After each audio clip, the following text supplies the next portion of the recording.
Hello, welcome back to Perspectives Canada. We are continuing our series on various Canadian political viewpoints. We are now covering the third major political party, the New Democratic Party of Canada, NDP. We will now start with some background information and talk about their standing in Canadian politics. Their current party leader is Jack Layton. The party occupies 37 out of the 308 seats in the House of Commons. It occupies 0 seats in the Senate. Currently, it is ranked 4th in terms of seats in the House of Commons and received 2,517,075 votes in the last federal election. Now for some party history. The NDP began formation in 1956 after the birth of a second Labour group called the Canadian Labour Congress. Negotiations between this group and another group, the Cooperative Commonwealth Federation, occurred.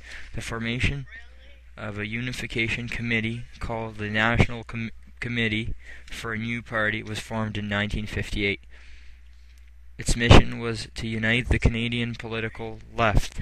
Through this process, the NDP was formed in 1961, with Tommy Douglas becoming the first leader of the party. The NDP did several things in its early history.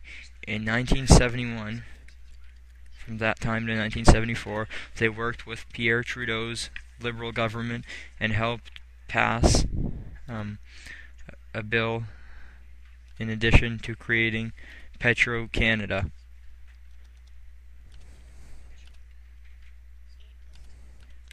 The NDP voted to overthrow the Liberals in a non-confidence vote, which was led by the Progressive Conservatives. This was done by to their expense greatly, because the election would see a Liberal majority, along with the NDP losing nearly half of its seats. The NDP's popularity was increased under Ed Broadbent's leadership, which lasted from 1975 to 1989. The NDP was the party who helped pass the vote of non-confidence of the Progressive Conservative minority government, which lasted from 1979 to 1980. This led to an election that brought Pierre Trudeau's Liberal government back to power after its defeat in 1979. There was great significance of this, as Trudeau's government was the government who created and passed the Canadian Charter of Rights and Freedoms, which the NDP also supported. After Trudeau signed this and resigned as the Liberal leader, the Liberals lost to the Conservatives and ended up with around 40 seats. In contrast, the NDP only lost 1 seat and it ended up with 30 seats as opposed to 31. This set a record, making the NDP the third party in Canada with the closest number of seats to any of the opposition parties in the top 2. The NDP's popularity continued increasing, and it set its record in 1987 by increasing its number of seats in the House of Commons to 43. At this time, the Liberals won a majority since they opposed free trade. The fortunes of the NDP would take a turn after Ed Broadbent's resignation as NDP leader. Dave Barrett and Audrey McLaughlin were the main NDP candidates for leadership after Broadbent's resignation. Dave wished to focus on Western alienation rather than Quebec. Quebec's NDP wing opposed this, and so did some of the other wings. The NDP won only 9 seats in the 1993 election. The low popularity of Ontario and BC, where it lost 10 Ontario seats and 17 BC seats, occurred due to low popularity of the NDP provincial governments in those provinces. Also, 17%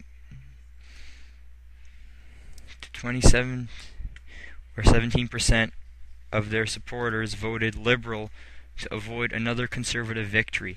Also, many Western NDP supporters switched to voting for the Western Reform Party, who supported the West, although it had varying ideological differences from the NDP. supporters.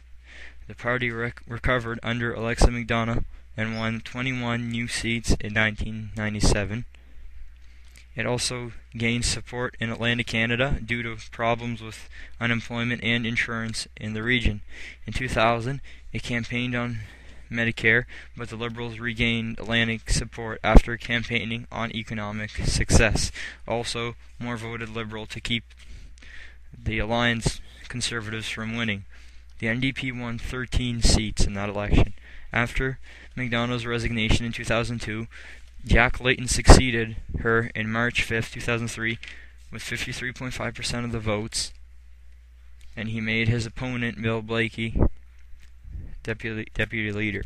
In 2004, Layton ran for the campaign, putting families first. He won 19 seats for his party and increased its voter base by around 1 million. Many again voted Liberal to keep the newly united Conservative Party from winning.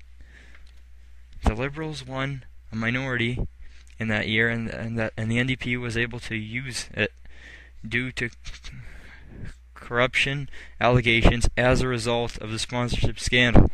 The NDP worked with the Liberals in order to keep them from a non-confidence vote. This is how $2.7 billion were spent in various social programs such as education and healthcare. When final inquiry results came in after the NDP assisted the Liberals on condition of investments into social programs, the NDP required that the Liberals decide to ban private health care for their continued support. The Liberals opposed this, and as a result, a non-confidence vote passed in Parliament on November 28, 2005, and an election was called for January 23, 2006.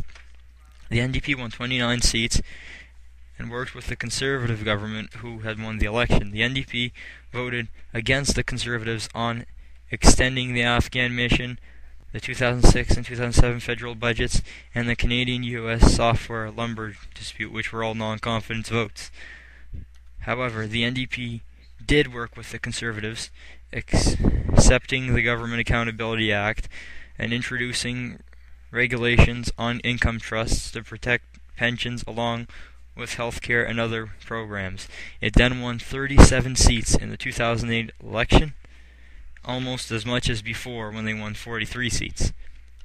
Now we're going to talk about the party platform. The NDP is a party that has support among the Christian right. It advocates social democracy, and the party also advocates equality for all races, genders, and other types of minorities, in addition to general or human rights protection. It also wishes to improve environmentalism in Canada with clean air, land, and water. The party also advocates the raising of corporate taxes. It wishes to end poverty in Canada, promote peace worldwide in Canadian foreign policy, respect the rights of the First Nations, along with their treaties, and achieve international commitments to aid for the impoverished countries. Social assistance, free public health care, public transportation, as well as negotiations for the lowering of tuition fees are also features the NDP wishes to enforce. The abolition of the Senate, the renegotiation of NAFTA, and increase in minimum wage to fit standard of living are other policies. For membership in the party offers membership to all Canadians. It welcomes all demographics and also wishes to have input from various minority demographics in race, disability, and others. The provincial and national wings are united. The party also has a Young New Democrats group. It is an integral part of the NDP that gives the youth of the party a say. Membership fees vary depending on location in Canada, and youth memberships are obviously cheaper than regular memberships. Here are some external links that you can go to in order to find out more information. You can go to Wikipedia or go to Google, and in the Google search field type in NDP Canada plus Wikipedia and click on I'm Feeling Lucky button, and you'll get to the site. You can also go to ndp.ca To get to the official party website, you can click on Plan in order to get to the party program website. And there is also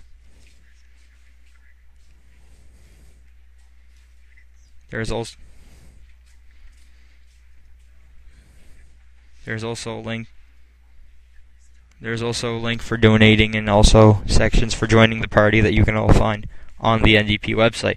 Well, thanks for joining me today on part 4. We will now go to our next segment and talk about another Canadian party that wants nothing to do with Canadian government, the Bloc Québécois.